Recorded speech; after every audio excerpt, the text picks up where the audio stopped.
Sejam todos bem-vindos, Live Med Saúde. E hoje, o terceiro episódio do Live Med Saúde.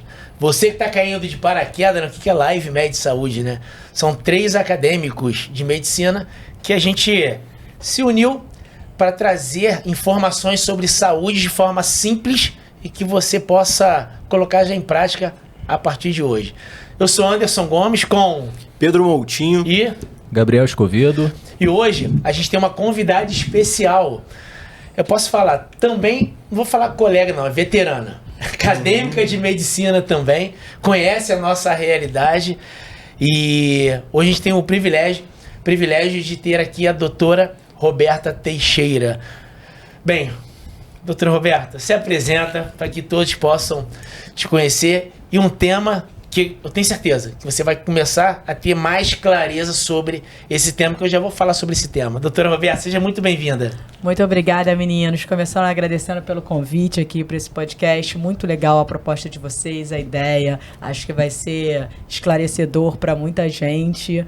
E eu fiquei muito feliz quando vocês me convidaram, porque eu também vivo o cotidiano de uma acadêmica de medicina. Uma vida não é fácil, é uma luta, uma faculdade difícil, mas que depois é muito recompensador também. Eu acho que conforme você vai vivendo a medicina ali, você vai se apaixonando cada dia mais e vendo o retorno, as pessoas felizes também, poder curar, poder acalmar. É muito gostoso. Eu tenho 42 anos, eu sou advogada de formação, venho lá do direito, sou formada há quase 20 anos pela UERJ, e sou concursada no Tribunal de Justiça. E lá em 2020, no auge da pandemia, vendo os profissionais de saúde, meu irmão é médico, né? E minha irmã é dentista. Então eu já tinha 2 irmãos na área de saúde, vendo todo mundo da área de saúde trabalhando muito na pandemia. E eu naquele fica em casa, que é a orientação que todo mundo recebeu, eu comecei a me sentir muito incapaz de fazer alguma coisa. Meu irmão, na época, já era deputado federal, então ele estava presidindo a Comissão Externa de Enfrentamento ao Coronavírus lá em Brasília. Ele ia de carro para Brasília, porque os aeroportos estavam fechados. E eu resolvi, então, assumir esse novo desafio de estudar medicina. Foi um mundo completamente novo para mim, muito desafiador, porque eu sou casada, eu tenho 2 filhas, uma de 8, uma de 3. E, enfim, mas está tudo dando muito certo. Agora ainda me lança no novo desafio, que é ser pré-candidata a vice-prefeita do município, como se eu já fizesse pouca coisa na vida, né? Resolvi me jogar mais nesse desafio aí, mas estou feliz. Excelente, doutora. Assim, obrigado por ter aceitado esse nosso convite. E hoje a gente vai falar sobre políticas na saúde, políticas públicas na saúde. E aí é um tema que muitas pessoas falam e muitas não sabe nem o que é, né? Então hoje a gente trouxe uma especialista na área para poder falar a respeito. Doutora Roberta, fala pra gente, né, o que é políticas públicas na saúde? Então, políticas públicas, de uma forma geral, era um tema que eu já gostava e já estudava lá no direito, e agora eu junto essa parte do jurídico com a parte da medicina. As políticas públicas, elas são elaboradas, né, por órgãos técnicos governamentais para direcionar as ações que vão ser tomadas em determinado contexto. E aí existem políticas públicas em várias áreas. Na área da saúde, especificamente, elas vão determinar quais vão ser as medidas e como vai ser a execução das medidas para combater determinadas doenças e questões relacionadas à saúde. Então, nós temos as políticas públicas de saúde para as crianças, políticas públicas de saúde para as mulheres, e aí, por exemplo, agora já puxando na parte da mulher, né, porque eu sou uma mulher, eu vou ter que falar muito disso inevitavelmente, mas quando você fala da mulher, muitas vezes a gente limita a mulher à questão do parto, né, políticas públicas de maternidade, muito importantes, eu como mãe, óbvio, um parto humanizado, um puerpério, mas a gente tem que transcender isso. Políticas públicas de saúde para mulheres envolvem os métodos contraceptivos, envolve você prevenir um HPV, então tem as políticas públicas de vacinação para os nossos adolescentes.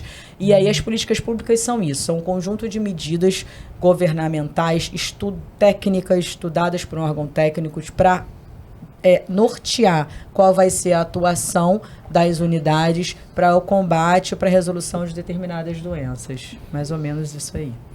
Excelente, né? Muito boa a sua colocação. E, doutora Roberta, a gente vê que vocês têm reformado, né, muitas unidades, têm dado prioridade para essa questão da saúde, então isso que é uma questão muito importante, né, do programa de governo de vocês. Essa questão do primeiro contato, né, para evitar que doenças crônicas, por exemplo, né, como hipertensão, diabetes, elas se tornem muito graves. Eu vejo que vocês dão muita prioridade a isso.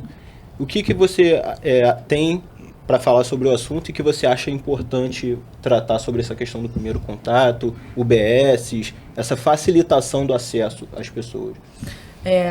O primeiro contato normalmente é feito pela atenção básica, atenção primária. Isso a gente aprende um pouquinho lá na faculdade, dentro da matéria que não é muito amada por muitas pessoas, né? Que é saúde, gestão e humanidade, mas que eu sempre adorei, por que será? O primeiro contato feito através da atenção básica, e a atenção básica tem programas determinados para o combate e o controle do diabetes, de hipertensão, das doenças crônicas. E aí é muito importante que os profissionais da atenção básica consigam levar para o paciente a conscientização dele manter a saúde em dia, que eu acho que é um dos objetivos de vocês aqui no podcast, trabalhar muito os hábitos de vida. Essa questão preventiva. Falar da prevenção das doenças, né? Falar de combate ao tabagismo, ao etilismo, de exercícios físicos, dos aspectos nutricionais. Então, se a gente consegue colocar para o paciente a necessidade de que ele previna as doenças dessa forma, a gente já consegue reduzir o impacto que isso causa no SUS. E aí você consegue direcionar a verba do SUS para as doenças que realmente impactam a população, que no caso são essas, porque como as pessoas não se cuidam, as doenças crônicas, a diabetes, a hipertensão, desencadeiam outras. A partir do momento que a gente conseguir conscientizar as pessoas sobre essas doenças, sobre a prevenção dessas doenças, com certeza a gente vai reduzir as outras. Mas aí, voltando ao que você perguntou das unidades básicas, sim, eu tenho um investimento muito grande no Nova Iguaçu nas unidades básicas de saúde, não apenas na inauguração de novas unidades, mas na reforma das unidades existentes, para que elas possam ampliar. E também no programa de vacinação. Vacinação a gente sabe que é fundamental e hoje a gente precisa reforçar isso, porque veio uma galera anti-vacina que começou a trabalhar anti-vacina. Então, assim, hoje no município, por exemplo, a gente tem um programa que estendeu a vacinação, e a gente tem a vacinação em várias unidades no sábado. Aí eu já vou passar a falar um pouquinho dos horários estendidos. A gente tem a policlínica que funciona dentro do shopping, que vacina no domingo também, que na verdade atende sábado e domingo. A gente tem na policlínica lá em Santa Rita um programa chamado Saúde na Hora, que ele estende o horário de atendimento da unidade de saúde até as 10 da noite, viabilizando que pessoas que trabalham o dia inteiro, e todo mundo aqui sabe que a classe trabalhadora está o dia inteiro trabalhando, que eles possam estar na unidade além desse horário. E aí eu tenho obrigado agora já, dentro de umas ideias minhas, propostas, para que a gente amplie esse programa Saúde na Hora, que eu acho tão importante, porque quantas vezes a gente já quis ter que fugir na hora do almoço para fazer alguma coisa, porque senão depois já perderia o horário, para que esse programa Saúde na Hora seja estendido para algumas outras unidades, como em Cabo Sul, ali no corredor da Estrada de Madureira, que é realmente um corredor que tem muita gente, muita demanda, e espero que a gente consiga ampliar esse horário de atendimento. E é muito legal parabenizar vocês por esse trabalho, porque como você falou, né? Muitas mães, as mulheres principalmente, pais responsáveis, trabalham durante a semana e às vezes não tinham tempo para levar o filho ou a pessoa ali para se vacinar. Então esse programa é essencial porque funciona aos sábados e consegue atingir essas pessoas que durante a semana estão ali trabalhando. Muito legal, parabéns aí por essa E só para complementar o que a doutora falou, a gente tem Nova Iguaçu, Rio de Janeiro. Como esse vídeo vai rodar o Brasil, o mundo, onde esse lugar, né? Cabo Sul, então tem que contextualizar, só né? pra deixar claro. Eu quero ir lá, onde é Nova Iguaçu, Rio de Janeiro. E eu vou fazer uma outra contextualização aqui também, que eu acho importante, que muitas vezes as pessoas olham no meu Instagram e vê assim, doutora Roberta, e falam, mas ela tá estudando medicina, mas gente, eu tenho uma vida antes, sou 42 anos, né? Eu queria que fosse em 20, mas... Então, eu sou advogada, na verdade, passei no OAB lá em 2005, quando eu terminei o direito, depois eu virei concursada no Tribunal de Justiça. Então, a doutora Roberta vem da advocacia, mas em breve, se Deus quiser, a faculdade permitir, é uma doutora de médica também. E aí, agora eu venho como ainda sou sociedade civil, pré-candidata a vice-prefeito, então eu falo das minhas propostas, mas assim, eu falo muito do que o governo já vem fazendo, porque é um projeto de continuidade já do governo de Nova Iguaçu. Então, só para contextualizar para quem é da medicina, não acompanha tanto política, porque ela está falando como governo, como se fosse uma realização dela, uma realização do governo de Nova Iguaçu, através do nosso prefeito Rogério Lisboa, do nosso secretário municipal de saúde. E aí, como eu venho nessa proposta de dar continuidade ao trabalho do governo, eu já tenho, óbvio, muito claro na minha mente o que já tem sido feito, mas o que a gente ainda pode ir além. Perfeito. A gente tem falado de né? Se pontuou diversas questões assim, positivas na prevenção, na promoção da saúde. Que é isso, né? Acho que saúde é prevenção. Essa é a ideia nossa aqui também. Orientar. Né? Então, às vezes, a gente pega a questão da mulher mesmo, que você está falando. Quais são suas ideias assim para orientação, para essa prevenção, para ter esse contato? Porque a gente faz medicina, a gente acaba tratando o médico só quando está doente, né? Como o médico resolvesse a doença. A gente foca muito no tratamento, né? E tem uma parte ali de orientação, realmente de promover a saúde da pessoa, né? Que a gente estava batendo aí na tecla, de prevenir. E principalmente, né, você tocou num ponto assim, muito interessante, que é nas questões assim, de HPV, colo do útero, que aí a gente está falando de meninas, né, mais novas. Então, você tem alguma ideia para isso? Você tem alguma coisa que você queira pontuar, que você acha legal nesse sentido para o município? Então, a saúde da mulher tem algumas questões bem específicas, assim, não sei se vocês já passaram por essa disciplina, ou vocês ainda vão passar, e quando vocês passarem, vocês vão dizer, meu Deus, como é complicado essas mulheres. Mas a gente tem questões realmente muito específicas de saúde da mulher e que eu acho que demandam um atendimento diferenciado. Como eu falei, às vezes a gente fica muito limitado a parto puerpério, e agora a gente tem sim uma maternidade maravilhosa, o Hospital Iguaçu, que foi reinaugurado, né? Graças a Deus, o hospital onde eu nasci, inclusive, então ali está sendo uma busca enorme, porque é um hospital grande que está oferecendo um serviço excelente. Agora vai ser inaugurado um ambulatório de alto risco, para gestantes de alto risco lá no hospital, mas a minha ideia, a minha proposta, enfim, estou sonhando com isso, é ampliar o atendimento do Hospital Iguaçu para que vire um grande hospital da mulher no final das contas, e a gente possa tratar endometriose, a gente possa fazer colocação de DIU, fazer tudo centralizado naquele hospital. Não que a gente também não tenha que fazer nas especializadas, porque a gente sabe que tem... Nova Iguaçu é gigante, né, gente? São mais de 520 mil metros quadrados. São mais de 800 mil pessoas, basicamente. Então, é uma cidade enorme, onde você não pode centralizar. Mas se a gente conseguir deixar um equipamento disponível para atender a saúde da mulher como um todo e tratar de métodos contraceptivos, tratar de uma questão como a endometriose, fazer uma videoestereoscopia, são questões que são realmente peculiares da saúde da mulher e que demandam especialistas, e que se você atende ali, acho que a mulher vai se sentir mais acolhida de já estar dando seguimento num ambiente só. E a mulher tem uma rotina ginecológica que tem que ser seguida, e aí já vem um outro trabalho que aí já é a política pública de campanhas mesmo, de você possa transmitir para as meninas a importância da vacina do HPV, a importância de consultar um ginecologista desde nova. Existem exames que são feitos em meninas novas, virgem, apenas para avaliar o crescimento da menina, e depois, conforme elas crescem, manter a rotina de preventivo, ultrassonografia transvaginal, ultrassonografia das mamas, e depois, já mais velha, começar a fazer a mamografia. Exames fundamentais por rastreios de vários tipos de câncer, por rastreio de vários tipos de doenças que afetam o público feminino, e que a gente sabe que no dia a dia a gente vai vivendo, vai passando, e elas acabam não fazendo, e aí depois acabam se deparando com uma doença. Então, aí já vai muito para a parte da conscientização. Programas de conscientização já desde a parte das adolescentes, de que elas precisam manter uma rotina ginecológica, é fundamental para a saúde delas, não é uma questão relacionada à vida sexual, é uma questão relacionada à saúde. Então, a gente tem que deixar isso bem claro para as crianças e para os pais, né? Na questão de prevenção, o uso também de preservativos, né, que é muito importante também ressaltar. A gente aqui falando das mulheres, a gente vê que uma das pautas suas é a questão de mulheres na política, né, que você tem batido muito e é muito importante, né? O que você pode falar sobre mulheres na política para trazer aqui para todas as mulheres que estão assistindo, incentivar, né, porque isso é muito importante realmente, as mulheres estarem na política, para trazer ações que favoreçam ao grupo. Adorei sua pergunta, que bom que vocês entraram nesse assunto também. Eu acho que a gente vem, assim, historicamente, e não é uma iniciativa minha, né? A gente vem historicamente numa luta das mulheres pela ocupação dos espaços, de uma forma geral. A gente já evoluiu muito na questão profissional, e hoje muitas mulheres já ocupam muitas profissões que antes eram dominadas por homens. A gente vê lá na faculdade, são muitas mulheres. Se a gente vai na engenharia, já tem muitas mulheres, profissões que eram muito ocupadas pelos homens. É uma construção que vem sendo feita para a ocupação dos espaços pelas mulheres, mas a gente ainda não consegue ver isso de uma forma tão consistente nos espaços de poder.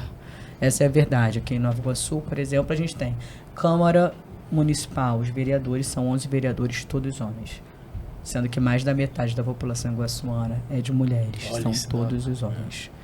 Na Alerj a gente tem, e aí eu acho que eu vou ser meio leviana de falar em números que eu não lembro exatamente, mas enfim, uma proporção baixa de mulheres, 20%.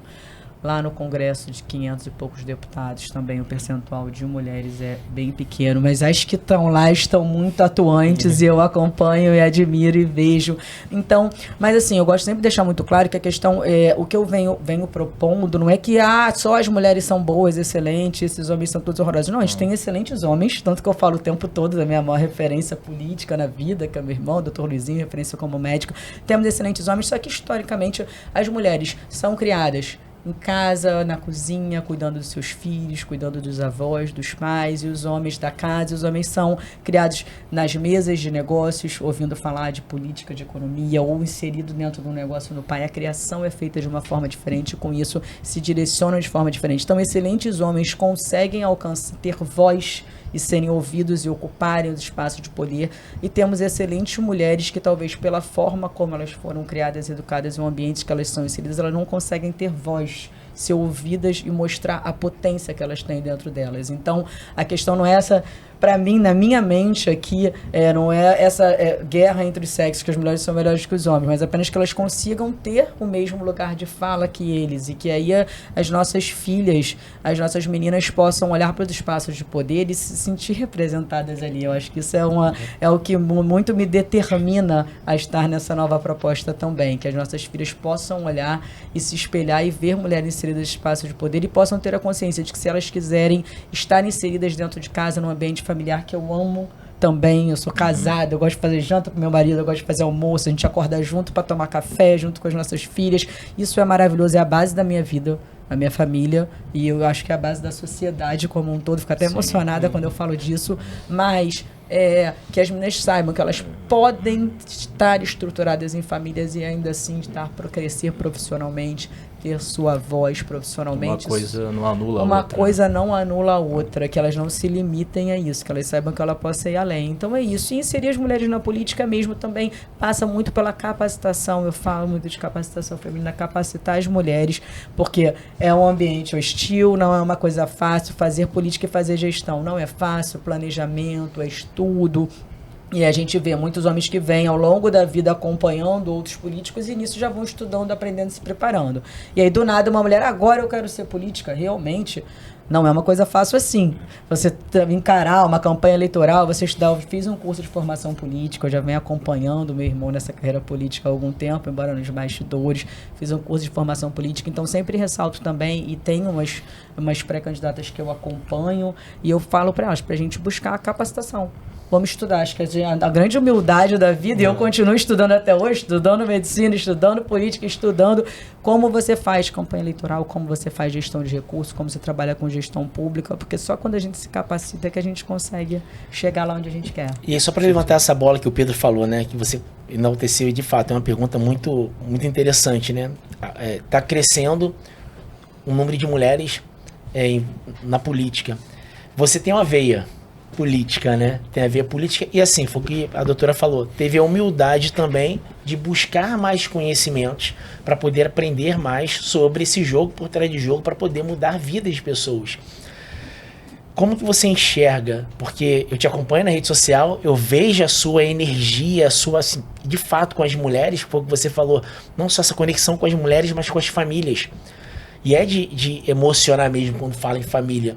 Como que você enxerga essas mulheres te olhando assim? Você só no olhar, você já consegue ver mudanças, né? Quando a gente fala de energia, né? Eu acredito muito sobre isso, né? Eu confio demais sobre a energia. E quando eu vejo as mulheres chegando perto de você, você já sente inspiração sem elas conhecerem a sua trajetória. Como que você enxerga? O que você pode passar para essas mulheres, né?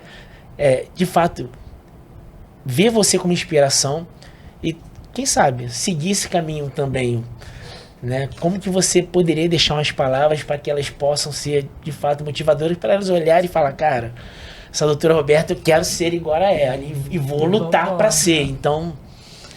eu acho que a mulher, ela já vem ela tem uma capacidade de ir se se adaptando às situações ao longo da vida, sabe? Porque a mulher vai, desde nova, ela enfrenta algumas questões, aí eu vou dar um exemplo, aí já vou dando, claro, os meus exemplos, porque a gente tem o que a gente aprendeu na vida, né? Eu tive meningite lá quando eu tinha 5 meses de vida, e aí, nenenzinha, enfim, fiquei internada e tal, eu perdi a audição no ouvido direito, eu não escuto nada no ouvido direito, eu escuto uma parte do ouvido esquerdo, mas graças a Deus me possibilita viver de uma forma normal. Eu uso um aparelho auditivo, que eu botei lá para fazer manutenção, para estar tinindo na campanha, e aí ao longo da vida eu ouvi de algumas pessoas algumas vezes, você é surda? Você é surda? Eu sou, gente, sou surda.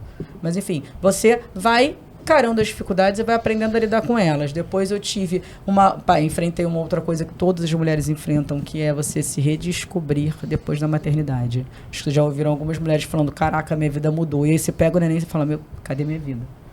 Cadê a vida? Eu não tenho, agora eu só tenho o neném, ele é totalmente dependente de vocês, eu não consigo nem ir no banheiro. Minha vida nos meus braços. Minha vida nos meus braços. E aí você tem que se descobrir como um novo ser humano agora nesse outro contexto como mulher. Mas isso vai te gabaritando para você entender que esses ciclos da vida você vai ultrapassando e que se você consegue se organizar, se planejar, porque claro, ninguém faz nada sozinho. Óbvio, quando eu resolvi estudar medicina, eu fui lá, chamei minha mãe, falei com meu marido, vou estudar medicina, vamos fazer como? Com as crianças, o horário, com o trabalho, boto o trabalho, vou fazer o trabalho de madrugada, eu sempre trabalhei. Você tem que se organizar na vida para você fazer as coisas. E claro, que eu consigo contar com a ajuda da minha mãe. Às vezes a pessoa conta com a ajuda de uma irmã, de uma vizinha, de uma pessoa próxima. Mas a mulher tem essa capacidade de se reinventando. Eu vejo isso muito claramente na mulher. Então, mas isso acho que o exemplo serve para as pessoas em geral. Saber que a gente não está limitado às escolhas que a gente já fez um dia na vida. A gente fez aquela escolha no momento com as ferramentas que a gente tinha naquele momento. Então também não ficar se culpando nem se punindo. Eu fiz aquela escolha com as ferramentas que eu tinha naquele momento. Porém, a vida vai dando oportunidade, Deus, aí eu sempre falo também, vai trazendo as novas oportunidades. A gente tem que ter clareza para enxergar esses sinais de vontade para agarrar o planejamento para você ir executando. E assim, acho que quando você tem objetivos muito claros, quando você se inspira em pessoas, e aí eu tenho visto, sim, eu tenho sido muito bem acolhida pelas mulheres, muito, e aí quando eu ingressei nesse desafio, eu só pensava assim, poxa, eu preciso mostrar para as pessoas que tem uma pessoa, que eu sou uma pessoa que estou qualificada para vir nesse novo desafio, não apenas a irmã do Dr. Luizinho, que é uma referência maravilhosa, as pessoas me abraçam, seu irmão é maravilhoso, já fez por mim, já me ajudou, mas eu não sou só a irmã do Dr. Luizinho. E eu acho que eu tenho conseguido, graças a Deus, apresentar para as pessoas dentro das minhas histórias de vida, e aí eu conto também como eu fiquei depois que eu tive a Sofia, eu fiz uma cirurgia bariátrica, eu sou uma paciente pós-bariátrica, e fui me redescobrindo também como ser humano, como mulher, depois disso, dentro de um novo formato de corpo. Isso tudo faz parte das experiências que a gente vivendo na vida, não é exclusividade minha, acho que qualquer mulher que sentar aqui vai contar um pouco de uma experiência, de repente uma mulher vai contar de um relacionamento abusivo que teve, de uma situação de violência doméstica, de um assédio que sofreu num ônibus. A gente enfrenta algumas guerras a mais durante a vida, mas saber sair dessas situações e se organizar para viver um novo momento é o mais importante de tudo. Então eu tenho visto as mulheres, sim, sorrindo, acolhendo, se sentindo representadas e talvez, quem sabe, se inspirando para dizer, depois eu quero estar lá porque eu tenho essa ideia, eu tenho esse projeto, eu acho que pode fazer assim, que elas acreditem que pode estar sim. E que se eu puder ajudar de alguma forma, que elas possam contar comigo para puxar elas para cima. Com certeza, né? É uma questão de representatividade, né? Então você está ali representando a mulher e, como a gente falou, a mulher tem uma vida diferente, tem doenças diferentes. Então você desenvolver políticas públicas específicas para a mulher, isso é muito importante. Nada melhor do que ter uma mulher ali dentro representando, né? Isso aí é muito importante. Saber que é possível é fantástico, né? Porque a gente não tem noção, às vezes, do que a nossa atitude reflete. Então, só de você estar ali, e o pessoal tá te vendo aí, você falar isso tudo, cara, tem uma mulher lá do outro lado da câmera que às vezes está assim, tá no celular e fala, cara, é possível para mim. Isso que você falou é fantástico. Eu acho que isso é uma ferramenta, a política, né, Pedro fala muito isso, é uma ferramenta fantástica de mudança, de renovação, de melhorias. É isso que a gente, Pedro falou uma frase para mim que é fantástica, eu guardei isso para mim lá atrás. Gabriel, o que é bom para colmeia é bom para abelha. Então, se é bom para todo mundo, cara, vai ser bom para a gente. Né? Então, olha quantas coisas legais aí que estão saindo, que com certeza vão sair. Eu torço muito para que saia realmente, né, essa sua ideia aí, realmente, da maternidade ali do hospital. Pô, coisa fantástica, né? Ouvir você falar isso já transmite uma energia, uma segurança, fala, cara, que legal, que a gente passa a torcer para que isso ocorra. Que aconteça. Eu tenho uma outra coisa importante que eu falo, às vezes esqueci de falar aqui, é que assim, a gente também não pode estabelecer grandes objetivos sem estabelecer os pequenos e dar os primeiros passos. Senão eu vejo muita gente falando assim, mas você estuda medicina, eu queria tanto estudar medicina, mas poxa, medicina é difícil, né? Medicina é caro. Então, mas eu queria tanto ser uma boleira, mas eu não tenho aquela batedeira de 20 mil reais. Então, poxa, não dá pra eu fazer, porque eu queria tanto. Se eu tivesse uma cozinha profissional, eu ia virar uma boleira. Não, gente, vamos fazer o que é possível com o que você tem naquele momento. Então, cara, tu não... Porra, eu conheço acho que 90% das pessoas que eu vejo na faculdade de medicina tem uma graduação anterior. 90, mentira, acho que 65 mais ou menos. Hoje a maioria.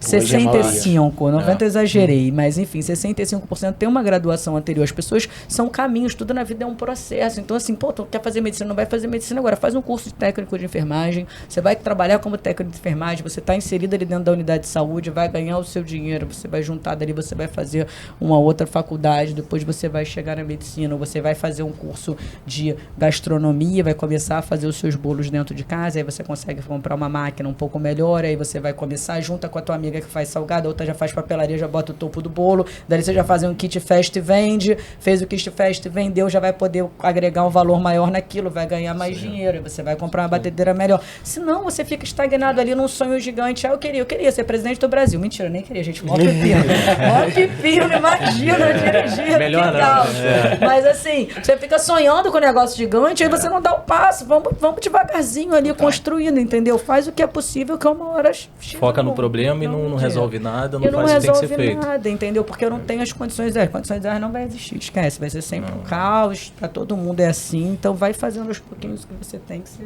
Vai fazendo o melhor com o que você tem no momento, buscando condições melhores, né? Para cada vez fazer mais, né?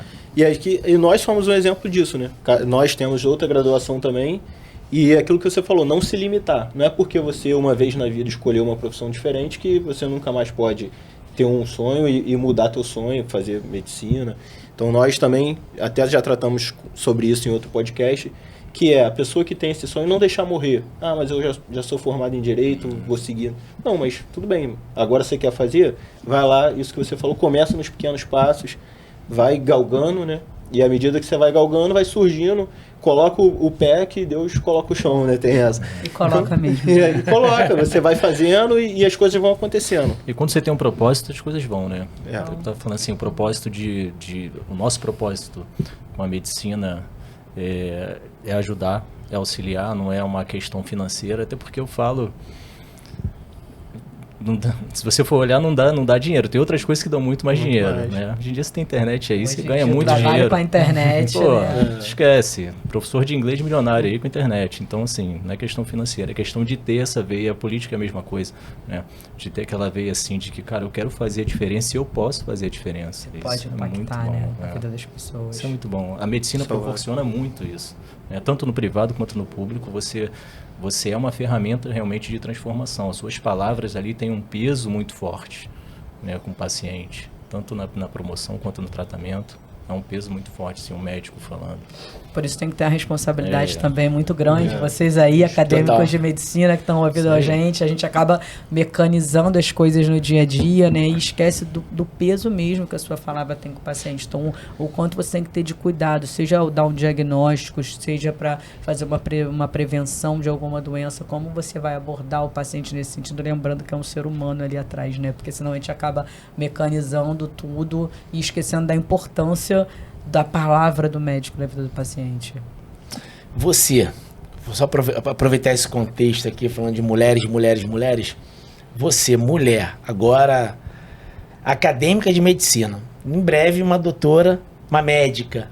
Como que você enxerga as mulheres hoje, mediante a prevenção, mas o que você vê que possa ser melhorado com a saúde das mulheres? Vamos falar daqui a 2 anos? Enfim, como que você enxerga dentro da saúde pública? Programas, de uma forma geral, de políticas públicas para essas mulheres. Já falando num aspecto mais amplo, eu acho que a medicina... A medicina evolui, não tem jeito, através da ciência, do estudo e dos impactos. Eu acho que o desenvolvimento de uma vacina como a vacina do HPV, por exemplo, foi fundamental. A gente poderia procurar aumentar o espectro. Eu tô sonhando alto, tá? Já não tô falando porque... E eu deixo isso bem claro, porque tem coisas que eu falo, não, isso aqui é uma proposta minha, eu vou batalhar para resolver. Agora eu tô falando dentro de um campo que não é o meu de atuação efetivo, mas como eu sonho que poderia ser ampliar o âmbito de atuação desse tipo de vacina do HPV para a gente poder combater o câncer de colo de útero em mais mulheres, fomentar mesmo o estudo, os projetos científicos de combate ao câncer que afeta tantas mulheres, câncer de mama, como câncer de colo de útero. A gente tem que aumentar o acesso das nossas adolescentes aos métodos contraceptivos, e aí você ressaltou muito bem o uso do preservativo, mas eu acho que programas também para que elas possam usar um Implanon, para que elas possam ter acesso a um DIU, que assim desejarem, porque realmente muitas não entram no anticoncepcional. Na verdade, muitas sequer sabem o que é um método anticonceptivo. Eu tenho contraceptivo, né? Eu tenho uma grande amiga, Ana, que é da turma de vocês, faz um estudo sobre isso, sobre a gravidez na adolescência, lá no Hospital de Iguaçu, e no estudo dela ela fala que ela viu, que na primeira entrevista dela, ela perguntou para a menina sobre métodos contraceptivos, a menina grávida, ela não sabia o que era método contraceptivo. Para evitar filho, não, eu nunca fiz nada disso não. Nem tinha conhecimento disso. Então, fazer chegar em muitas camadas da sociedade que às vezes não tem sequer conhecimento sobre o que é isso.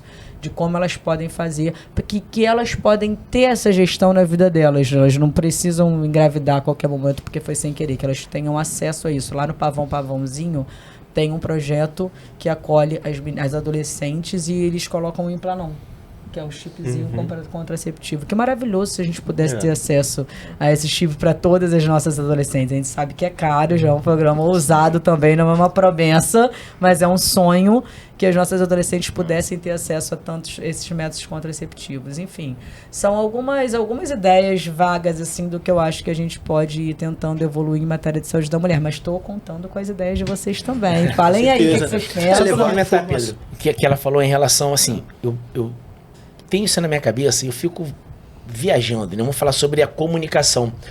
Como que você enxerga a comunicação? Porque a gente sempre acha que, não, vou trabalhar essa comunicação que vai chegar até essa pessoa. Essa mulher que está numa comunidade, e muitas vezes a gente sabe que é difícil ter essa comunicação, que muitas das vezes a pessoa fala, tem internet, mas tá, ela tem a comunicação porque ela quer. Não o que a gente precisa na prevenção. Sim. Como que você enxerga essa questão também dessa comunicação, desse exemplo que você acabou de dar agora? Você acha que o que faltou para chegar até essa mulher, né? Qual tipo de comunicação? Até para assim, acho que vai ficar um pouco mais claro para quem está assistindo a gente, talvez se atentar mais nesses outros tipos de comunicações, né? Fala que é internet, carro, rádio, mas o que você acha que possa, né? Acho que a gente pode, sei lá, de repente, tô desenvolvendo um raciocínio com vocês agora, tá? E fiquem abertos para me cortar e falar também. Não sei, a gente tem que criar um link, e não é um link virtual que eu digo não, mas fazer uma ponte, uma ligação entre lugares que essas mulheres já frequentam e dali a gente fazer uma fonte de informação. Então, por exemplo, que ideal que a gente colocasse dentro todas as unidades de saúde algum alerta, agora eu nem estou falando especificamente de saúde, mas dentro das unidades de saúde, por exemplo, os alertas sobre alguns folders ou alguns cartazes ou uma sala onde que as mulheres tivessem acesso aos sinais de alertas contra a violência doméstica. Ou que elas tivessem orientação, o médico identificou alguns sinais de violência doméstica, ela fosse encaminhada para aquela sala em que ela pudesse conversar com um psicólogo, por exemplo. Porque aí a gente aproveita que a mulher já está na unidade de saúde, capta ela para falar sobre isso. Perfeito. Se a gente for esperar ela tá lá, apanhar para chegar na sala, ou ela não vai dar tempo dela chegar, ou ela vai apanhar e não vai, então aproveitar que ela está ali e já puxa logo. E aí, não sei, talvez um trabalho dentro das escolas que atinja as mães, ou um trabalho dos pediatras, dos centros que tratem das crianças. Tudo bem que criança ali com 10 anos já vai uma vez por ano ao pediatra, isso pensando no mundo ideal, porque muitas só vão quando são bem pequenininhas, depois não voltam mais. Mas criar esse link com o lugar em que elas efetivamente frequentem, entendeu? Não sei se a gente for pensar numa comunidade, colocar levar informação nas escolas. Levar informação nas escolas, levar informação num evento, numa festa, num baile, não sei, uma tenda ali na porta que distribui algum tipo de preservativo. Isso que eu já estou fazendo delírios de uma tarde. Consegui falar a mesma linguagem. Perfeito. E por que eu levantei essa hipótese? Porque muitas das vezes a gente fica apontando, né? Ela, pô, depois de velha, como é que não soube disso? Que muitas das vezes, você que está assistindo a gente, não vou falar que tem culpa, mas poderia ter passado essa informação também para essa pessoa, né? Porque talvez a informação chegou até a casa de determinadas pessoas e não foi compartilhada, né? Então, acho que a gente tem que parar para pensar que as informações podem ser indiretas para a gente, mas compartilhar essas informações, né? Que passar adiante, né? Porque muitas das vezes chegou até mim e eu fiquei em off e talvez a pessoa que estava do meu lado podia ter ajudado ela só em ter iniciado o pontapé. Você sabia dessa informação? Não. Então, acho que você trouxe várias hipóteses, né, de eventos dentro do hospital, enfim. Para você que é uma pessoa esclarecida, você que também tem contato com vários assuntos, possa ajudar a doutora Roberta com essas atitudes, né? Assim, as informações relacionadas à saúde não prende para você, não. Conhecimento não é para você levar ele para você, não, né? Para de fato ser compartilhado. E a gente, quando fala em políticas públicas de saúde, também tem essa questão que a gente tem muitas políticas públicas de saúde que não são do conhecimento geral da população, porque muitas vezes a propaganda governamental é mal vista, tipo, o governo querendo dizer que não fez mais do que obrigação e tal, mas muitas vezes a propaganda governamental tem o intuito de informar a população sobre aquilo que está acontecendo. Por exemplo, agora nós temos sendo construído do lado do Rimagem Baixada, a gente tem um Rimagem Baixada, que foi inaugurado no ano passado, o maior centro de diagnóstico da América Latina. O maior centro de diagnóstico da América Latina está aqui, em Nova Iguaçu. Foi colocado aqui, com o verba do governo estadual, no nosso município. E ao lado do maior centro de diagnóstico por imagem na América Latina, nós temos que estar construído o Centro Estadual de Oncologia. Demanda do gargalo da oncologia, a gente espera que seja amenizado, se não for resolvido, com o Centro Estadual de Oncologia. Quantas pessoas têm acesso à informação? Quantas pessoas sabem? Quantas pessoas sabem que é só chegar no Rimagem Baixada de manhã para fazer um exame de sangue, que tem uma distribuição de senhas logo cedo, entre 6 horas às 7 horas da manhã, que a mamografia pode ser feita sob demanda no Rimagem Baixada. Se você chega lá com um pedido médico de mamografia do SUS, você faz na hora, não precisa agendar a mamografia. Informação que não chega na ponta, não chega pra gente que é acadêmico. E isso é muito importante levar essa informação. Entendeu? Vocês sabem que tem, as pessoas sabem que tem o container da Infecto lá no HGNI, que tem especialistas em infectologias lá dentro do hospital para tratar disso. Sabem que tem um programa de combate à tuberculose lá no Dom Valmor. Na Dom Valmor não, falei besteira, no Vasco Barcelos. Existe um programa lá específico para isso, que existe um programa governamental de combate ao tabagismo. São informações que as pessoas não sabem. Então, às vezes a própria comunidade acadêmica não tem acesso à informação sobre essas políticas públicas de saúde. Imagina a população em geral. E a gente pode estudar mecanismos de como fazer. Será que disseminar essa informação na comunidade acadêmica não é muito importante? Porque a comunidade acadêmica em contato com as pessoas já faz, já que talvez uma propaganda governamental já não seja vista com esses olhos, mas a gente é uma forma também de estimular as pessoas a passarem a ver as propagandas governamentais com um outro olhar, que não está ali só para fazer propaganda do governo, mas está para informar sobre uma série de políticas públicas que acontecem e que as pessoas acabam nem sabendo. Com certeza. E a gente tem uma matéria que é optativa, que é Políticas Públicas em Saúde, e um dos nossos, o trabalho que foi desenvolver uma política pública de saúde, a nossa política que a gente desenvolveu foi justamente colocar informações do SUS como disciplina obrigatória no ensino médio. Então isso seria importante, porque muitas vezes a pessoa não sabe como o SUS funciona, aí você já levando isso para o adolescente, ele já leva essa informação para os pais, então ele não sabe qual é o hospital que tem ali perto que ele pode utilizar em caso de emergência, ou então qual é ali a unidade básica de saúde que ele pode fazer o primeiro contato. Então tudo isso, se a gente colocasse uma disciplina no ensino médio, levando informação para essas pessoas, para os adolescentes, eles iriam passar para os amigos, para os pais. Então essa foi a nossa política e foi, assim, é bem legal esse tema. Acho que a gente pode muito difundir. legal, muito interessante mesmo. Até porque às vezes a gente vê a pessoa ali no momento em que precisa do primeiro atendimento e vai lá no posto de saúde. E aí não, você tem que ir para uma UPA, mas a pessoa não sabe como é que é, entendeu? Às vezes não sabe sequer o número do SAMU. Entendeu? Não, o primeiro atendimento é UPA, se você estiver passando mal, em situação emergencial, o hospital... não, então eu fui em tal hospital, não me atenderam, mas é porque são hospitais, especialidades de portas fechadas, tem os hospitais de portas abertas que tem emergência, as pessoas não têm acesso a essa informação, então achei muito legal o trabalho de vocês. E vou contar, voltando pro link do que eu estava falando das pessoas não terem acesso à informação, quando eu fiz essa optativa, eu tinha que pensar numa política pública de saúde, eu comecei a pensar, e toda a política pública de saúde que eu pensava, eu ia pesquisar e já tinha.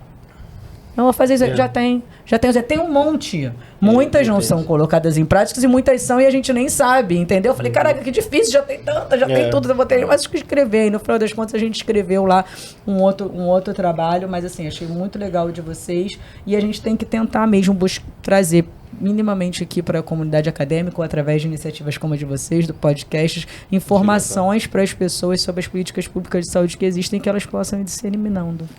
O SUS é um sistema fantástico, né?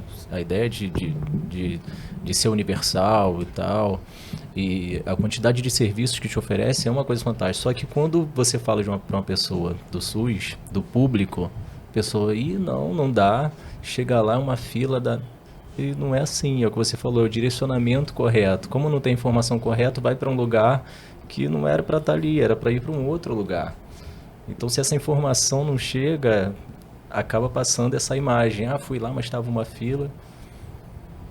E aí fica essa imagem de que o serviço é ruim, de que não é, mas, cara, excelentes profissionais, pessoas muito capacitadas, né?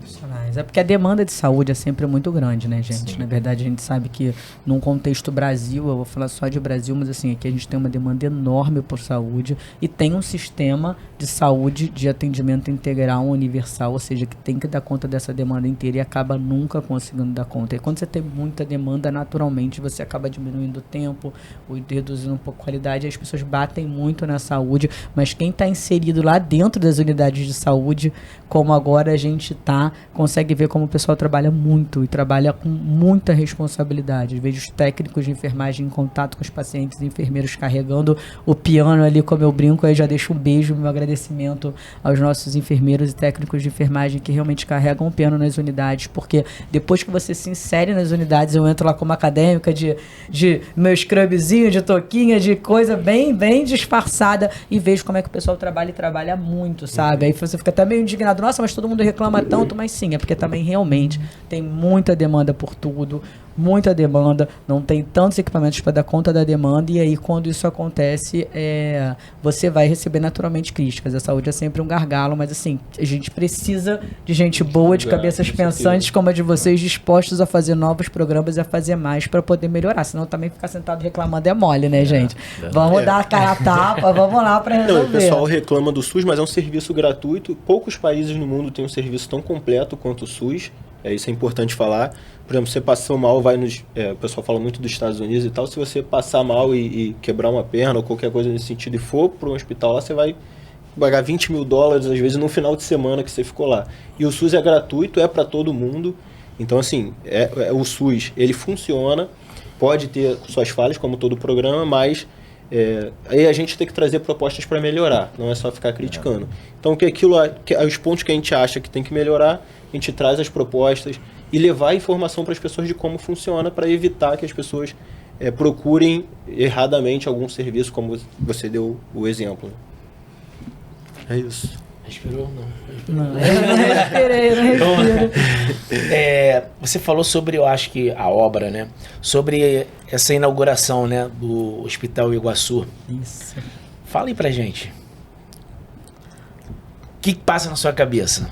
Cara, a inauguração do Hospital Iguaçu foi um sonho realizado, uma luta muito grande, porque ver o hospital ter sido fechado já foi muito triste, como eu nasci lá, e meu irmão fez especialização dele em ortopedia lá também. Quando eu estava na escola, eu quebrei a perna, foi lá que eu fui, que eu fiz meu raio-x, que eu coloquei o gesso. Então, assim, realmente é um hospital que mora no coração, e foi uma luta durante muito tempo até conseguir negociar, porque parece que, na verdade, não era um hospital público, era um hospital privado, prestava serviço público, e a mantenedora já tinha algumas dívidas, tinha que negociar, compra-vende, foi todo um trâmite, e ver o hospital ser reinaugurado parece que trouxe uma sensação de pertencimento para quem é de Nova Iguaçu, sabe? Tipo, devolveram o que é nosso, e agora a gente tem aqui de volta. E aí associa com a abertura do Rio Imagem Baixada, com o Centro Estadual de Oncologia que está sendo aberto, com um outro Hospital Geral de Nova Iguaçu, não sei se vocês sabem disso, acho que chegou assim no dia que a gente conversou numa palestra que teve,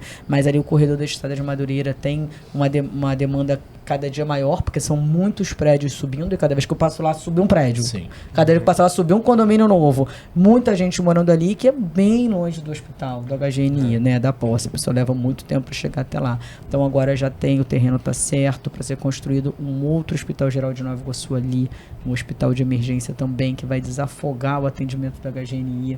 Então nós teremos um HG, vai continuar tendo HGNI, não é para fechar nem transferir nada, mas que a gente tem um outro Hospital Geral de Nova Iguaçu que eu acho que é bem necessário e importante, seja para reduzir a demanda de lá, seja para atender as 800 mil vidas que a gente cuida no município. Até porque né? não atende só Nova Iguaçu, né? Acaba que atende Mesquita, atende Queimados. Baixada Fluminense inteira. Qualquer acidente que tem ali na Dutra, HGNI. Inclusive, outro dia um amigo meu contou, você falando da eficiência do SUS, ele contou que a filha dele, pequena de 1 ano e pouco, arteríssima, caiu, e aí tava com muita dor no braço, ele foi no hospital privado, porque ele tem plano de saúde, não tinha ortopedista, muito menos ortopedista infantil. Foi num outro hospital privado, não tinha ortopedista, muito menos ortopedista infantil. Pegou a criança, levou lá no HGNI. Chegou lá, emergência da HGNI, ficou ali esperando, tinha umas 9 crianças na frente, esperou, foi atendido, raio-x, gesso. Agora, na emergência pediátrica, já tem uma sala de raio-x e a sala do gesso. Fez o raio-x, a criança tinha realmente fraturado no ponto, colocou o gessinho, saiu de lá com a filha e falou: Roberto, passei por 2 privados, parece papo de político, mas não é. Foi assim que aconteceu, e tá lá a filha dele ainda com o bracinho engessado, mas se recuperando. Enfim, o sistema que funciona assim, temos que reconhecer os gargalos e estabelecer metas e formas de resolver, mas que dá uma felicidade quando a gente vê funcionando, dá, né? Com certeza. E bater mais na tecla da prevenção, né? Como a gente falou, a gente fez um trabalho também de fórum, que é uma matéria que a gente tem, que é falando sobre diabetes, hipertensão arterial. A gente levou isso na UBS, e poucas pessoas sabiam sobre os riscos de uma má alimentação, sobre os riscos de não praticar atividade física. Então a gente levou isso, as pessoas se interessaram, porque a gente estava apresentando o trabalho para as pessoas vinham até a gente, faziam perguntas. Então você vê que se você levar essa informação na ponta da linha, né, o que você reduz e você deixa de sobrecarregar o sistema de saúde. Então isso é fundamental, você levar essa informação preventiva para as pessoas. E essa é a nossa ideia, né, levar essas informações para as pessoas. Então isso é fundamental. Sobre automação, como que você enxerga na área da saúde atualmente? Pode falar de Nova Iguaçu, Brasil, âmbito estadual. Como que você consegue enxergar pontos positivos e pontos de melhorias? Automação, você diz informatização de uma forma geral, né? Eu acho que não adianta, o futuro já caminhou para isso, nós já vivemos nesse futuro, então não adianta estar preso lá em prontuário de papel. É fundamental que a gente informatize não só todas as unidades de saúde, mas todas as unidades de gestão. Na verdade, a vida é informatizada, e os dados informatizados a gente tem muito menos risco. Claro que pode ter um apagão no sistema, mas a gente tem backup, etc. Muito menos risco de se perderem. É uma coisa que fica registrada. Lá atrás, a gente começou em 2018 ainda, na campanha do meu irmão para deputado federal, falar da carteira digital de vacinação, porque, gente, por exemplo, eu fui fazer minhas vacinas agora para entrar no internato, e aí não era a carteirinha, porque também eu sou das antigas, né, gente? A carteirinha de papel amarelado, um papelzinho que dobrava assim, tipo um folheto. Hoje em dia já a carteira de vacinação da minha filha já é bem mais bonita, glória a Deus, é um livrinho, tem muitas informações legais e tal, mas enfim, isso eu perco. Acabou. A gente não sabe. Acabou naquela época. Depois, então, foi criado o Conect SUS, já na época da pandemia, para registrar as vacinas do Covid. As vacinas vêm sendo registradas no Conect SUS. Agora, realmente, a gente precisa dar importância para esse processo, a importância que ele merece. A gente sabe que é um processo complexo, tem que ter profissionais especializados e profissionais dedicados a alimentar os sistemas. Mas isso é importante para lançar, por exemplo, uma carteira de vacinação, e é importante também para você alimentar o sistema que vai para o Ministério da Saúde e eles saberem como o que está sendo feito ou não no município, porque as verbas vêm de acordo com esses lançamentos. Então, assim, trocando muito em miúdos, claro, tá, gente? É mais complexo isso, mas você pensa o seguinte, a gente está aqui, em Nova Iguaçu, 800 mil pessoas, a gente já não consegue dimensionar, você consegue dimensionar quanto aquela padaria da esquina vende ali por semana? Eu não consigo, eu consigo na parte da saúde, que é a minha área, tá? Mas enfim, o Ministério da Saúde não tem como saber como todos os municípios do Brasil, que é um país de dimensões continentais, produzem, quantas cirurgias faz. Como é que ele vai saber quanto tem que mandar de verba para cá? Não vai saber. Vai saber se o sistema for alimentado e a informação chegar lá. Então, enquanto a gente não tiver em todas as unidades pessoas completamente capacitadas para inserir as informações nesse sistema, alimentar o sistema de informações e isso chegar no Ministério da Saúde, a gente vai ter sempre esse déficit entre o que realmente acontece e o que chega ou o que fica registrado. Então, para mim, informatização é um caminho, sim. E aí eu estou falando de informatização, não estou falando de robótica e robotização na medicina, que já é um outro parâmetro, outra conversa. Aí eu já não sou 100% a favor, sim, embora eu acho que o futuro caminhe para isso e a gente tem que se adaptar. Mas o material humano vai ser sempre imprescindível no final das contas. Mas a informatização eu sou muito a favor. Em Nova Iguaçu a gente tem um sistema que foi implementado, que é um sistema iguaçuano de informações que foi implementado com relação à regulação, para ajudar na regulação dos pacientes pela rede municipal e fazer o link com os serviços que eles precisam. No estado a gente tem o CIS, que é o Centro de Inteligência em Saúde, que também é relacionado à regulação, onde o Estado trabalha com muitas telas assim informatizadas para poder automatizar esse sistema de regulação e ser feito de uma forma 100% eletrônica e imparcial. E também tem o trabalho dos sistemas de informação vinculados ao Ministério da Saúde, porque esses sistemas, como eu já falei no início, são as importantes para poder trazer as verbas para cá. É mais ou menos isso que eu enxergo que tem, e eu acho que a gente tem que trabalhar mais e melhor. E é muito importante também doenças de notificação compulsória. Você consegue identificar várias doenças infecciosas em vários lugares, fazer e direcionar o trabalho, né? Você falou, Pedro, através dessas notificações, a doutora consegue direcionar cada região que tem a necessidade de determinada energia a ser investida ali, né? Essa questão da gestão é muito importante, porque muita gente pensa em saúde, mas a gestão em saúde também é muito importante. Então a verba vai chegar para o município de acordo com a prestação de conta daquele município, o que ele pediu, o número de pessoas que ele atendeu no ano anterior. Então é uma média que é feita. Então as pessoas também precisam se especializar nessa área de gestão, que é uma área muito importante. E essa automação, você consegue integrar também os dados dos sistemas. Então a pessoa às vezes vai ser atendida no outro lugar, mas ela já tem os dados dela integrados ali. Né? Então já tem facilitar a vida de quem está usando, muito, né? Aquele papo que a gente estava batendo, facilitar a vida de quem está usando, para aquela pessoa não ter aquele pé atrás para procurar o profissional da saúde só quando tiver realmente, já não tem jeito, passou mal, tem que ir.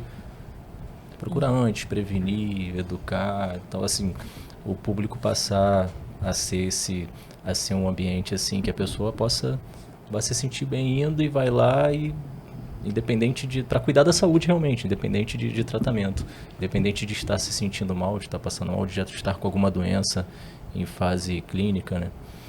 Isso é importante, né?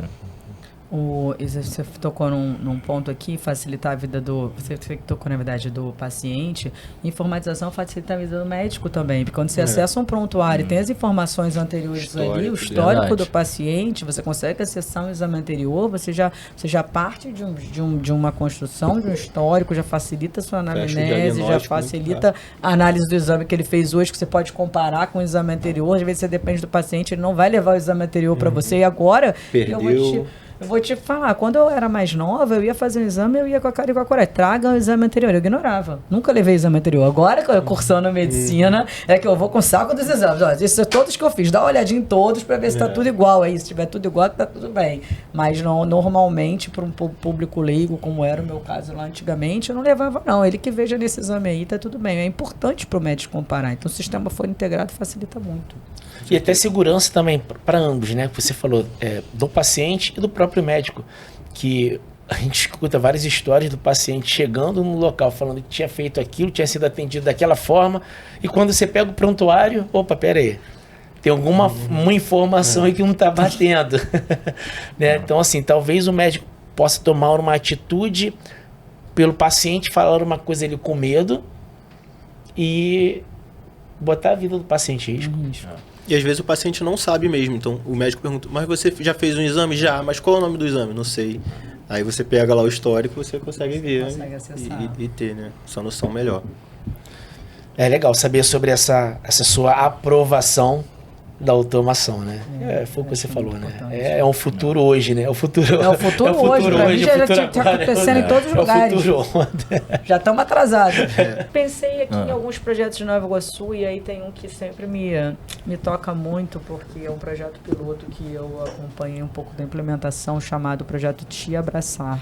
Projeto voltado para as crianças do transtorno do espectro autista. Uau! Tema. E aí, vambora. Pode dar continuidade, tá? Deixa gravando. Fala desse projeto. Crescente. E eu, nas minhas andanças, eu tenho rodado, para quem acompanha minhas redes sociais, vê que eu tenho rodado os 4 cantos do município de Nova Iguaçu todo dia, o dia inteiro, ouvindo as pessoas e acolhendo as pessoas, essas mulheres, para ouvir delas o que a gente pode fazer para Nova Iguaçu melhorar. E só para, desculpa, interromper, é um conhecimento, que é uma informação que as pessoas estão tendo mais clareza agora sobre isso, né? Então estão tendo um olhar diferenciado, e você falar sobre esse tema, fala pra gente. Nossa. É isso, eu tenho encontrado, pra mim também é um tema relativamente atual, pensando em questões médicas, mas eu conheço pessoas que, outro dia eu conversei com uma fonoaudióloga que falou que há 18 anos ela já trabalha com mães atípicas, talvez não tivessem essa denominação na época, mas o fato é que a quantidade de suspeitas, eu não vou nem dizer diagnóstico, porque só a luta para chegar no diagnóstico já é uma luta muito grande, então a quantidade de suspeitas e depois de diagnóstico disso é muito grande, a demanda é crescente. Aí na Nova Iguaçu a gente tem esse projeto chamado Te Abraçar, que fica ali na Policlínica da Dom Valmor. O projeto piloto foi criado para 200 crianças, hoje já tem 600 crianças e já tem uma fila de espera muito grande. Então, assim, eu vejo a alegria com aquelas crianças são atendidas ali, e o alívio das mães também quando encontram um diagnóstico, ainda que um diagnóstico positivo, mas a gente sabe que existem graus, né? Os estágios, e o nível de suporte é diferente para cada tipo de autismo. E aí, quando a mãe tem um diagnóstico, ela minimamente sabe o que o filho tem, sabe que terapias ela vai ter que fazer, que potencialidades ela pode desenvolver no seu filho, então ela sabe o que esperar, e daí ela vai buscar. E melhora muito a qualidade com um diagnóstico cedo, né? Precoce, você melhora muito a qualidade de vida da pessoa. Porque ela consegue direcionar o filho para as terapias quando consegue chegar nas terapias, e aí conforme a criança vai fazendo as terapias, ela desenvolve as potencialidades dela. Então, assim, realmente é uma demanda crescente. Esse projeto é lindo, eu sou encantada, apaixonada por ele. Tudo é feito ali? E aí, então, ele é um projetinho piloto na entrada da Policlínica da Dom Valmor. O que acontece? Como a demanda é muito grande, o meu sonho, agora eu nem digo mais sonho, agora o meu projeto é que a gente possa minimamente pegar Te Abraçar e replicar ele em polos, ainda que os polos alcancem uma de cada URG. URG são as unidades regionais de gestão de Nova Iguaçu, porque são mais de 60 bairros, não dá para falar que eu vou botar uma em cada bairro, mas que a gente possa ter um polo do Te Abraçar de atendimento especializado para essas crianças que precisam, e para essas mães que precisam às vezes mais do que as crianças, até em nos pontos focais de Nova Iguaçu, porque, por exemplo, a criança sair do quilômetro 32 e chegar lá na Policlínica Dom Valmor, num ônibus, no barulho, estressa a gente, o barulho do ônibus já estressa a gente, imagina a criança que tem o TEA, que não gosta de barulho, então a criança já chega lá nervosa, estressada, e a mãe nervosa, estressada junto, então é um projeto que eu abraço, que eu quero poder levar para as outras URGs de Nova Iguaçu. Assim como Nova Iguaçu também tem um outro projeto lindo chamado Saídas, que é Saúde, Educação e Assistência Integrada. São ônibus que vão para a porta, para a saída das escolas municipais e atendem as crianças.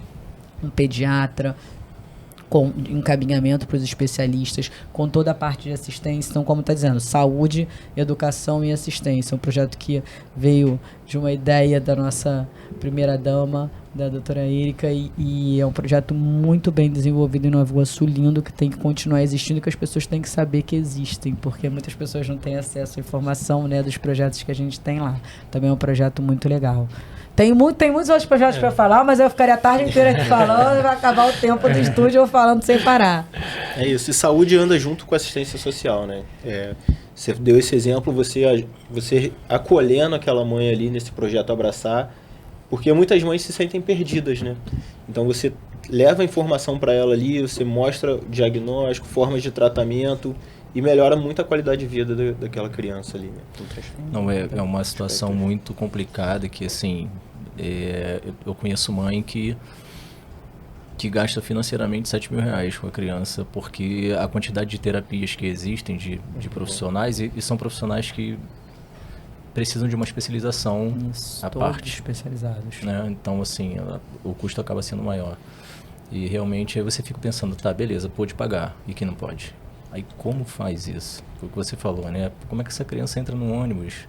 Né? Realmente, imagina essa mãe, a dificuldade que ela tem de ter que parar a vida dela e se dedicar a uma coisa que ela não está conseguindo resolver.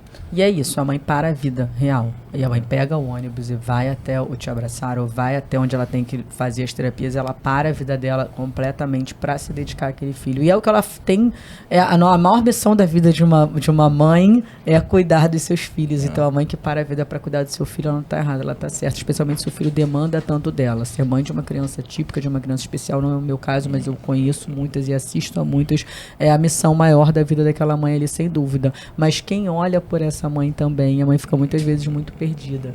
Então, aqui existe um outro viés, um outro projeto, já mas falando muito brevemente, de capacitação dessas mães para que elas possam, de repente, trabalhar com internet, para poder trabalhar ali com o celular enquanto as crianças estão fazendo uma terapia. Então, se você, poxa, hoje em dia a gente vê, tem curso Market Share, você compra daqui, vende dali, não precisa ter nem estoque. Porque a gente não pode ensinar essas mães a trabalhar com isso, ensinar essas mães a trabalhar com a internet. Aí elas não vão deixar de acompanhar os seus filhos, que ela tem que fazer, mas sem perder a autonomia financeira, e elas voltam a desenvolver uma autoestima, porque muitas começam a ficar ansiosas, depressivas, seja pelo contexto de uma falta de um diagnóstico, de tratamento, seja porque já está fazendo todos os tratamentos, mas não consegue parar para respirar e cuidar de si. Então, se a gente consegue capacitar essas mães para trabalhar, de repente, com a internet nesse tempo enquanto seus filhos estão, e tanta gente vive de internet hoje em dia, isso porque eu sou super limitada com a internet. Quantas pessoas buscar esses especialistas, como é que a gente pode ensinar essas mães a ganhar dinheiro com a internet?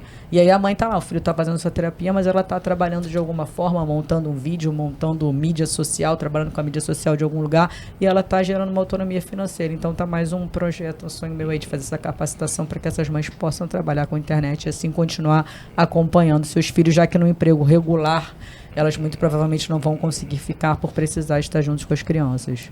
E é isso que o Gabriel falou, né? Além de ser caro, o diagnóstico já é caro, né? O tratamento também.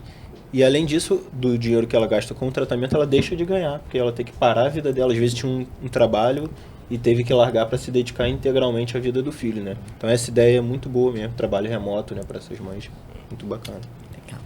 Bom, hoje esse bate-papo maravilhoso que você já acompanhou aqui, mas antes de finalizar, obviamente, a gente vai ter que ouvir da doutora as considerações finais dela, né? Doutora, faça suas considerações. Então, gente, considerações finais, na verdade, começa em forma de agradecimento, mais uma vez, agradecendo a vocês a oportunidade de ter vindo aqui conversar, não só como uma proposta de alguém que está se lançando numa pré-candidatura, mas como acadêmica de medicina, como mãe, como mulher, com uma vida cotidiana que a gente sabe que é super confusa, poder trazer essa realidade para quem está assistindo. Espero que eu tenha conseguido contribuir de alguma forma, seja esclarecendo o que são as políticas públicas e trazendo para vocês algumas políticas públicas que já existem, que as pessoas não têm acesso ao conhecimento, seja trazendo ideias, e aí eu quero só plantar a sementinha para que vocês também tenham outras ideias e tragam para mim, tá? Que aí eu vou correr atrás dela. Traz lá, entra na rede social, gente, ó, vou deixar aqui meu Instagram. É isso.